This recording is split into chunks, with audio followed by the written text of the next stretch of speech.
London மேற்கு பகுதியில் அமைந்துள்ள அடுக்குமாடி குடியிருப்பு கட்டிடத்தில் பாரிய தீ விபத்து ஒன்று ஏற்பட்டுள்ளது. 24 மாடிகளை கொண்ட குறித்த கட்டிடத்தில் லண்டன் நேரப்படி இன்று அதிகாலை 1 மணியளவில் இந்த தீ விபத்து ஏற்பட்டதாக தெரிவிக்கப்படுகின்றது.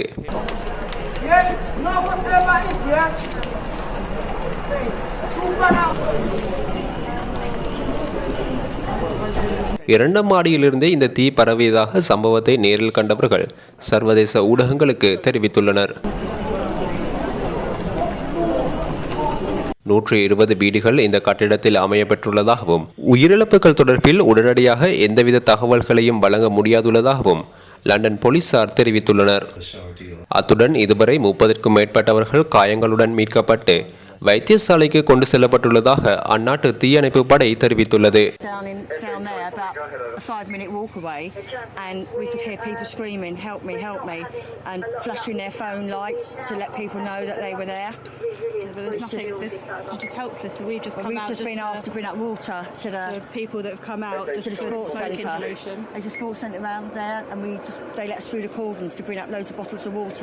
தீயை கட்டுப்படுத்தும் நடவடிக்கையில் 200 வீரர்கள் அடங்கிய 40 தீயணைப்பு வாகனங்கள் ஈடுபடுத்தப்பட்டுள்ளன.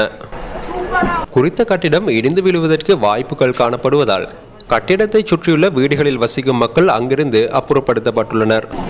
லண்டன் வரலாற்றில் ஏற்பட்ட ஒரு பாரிய தீ விபத்து இது என லண்டன் மேயர் சாதிக் கான் தெரிவித்துள்ளார்.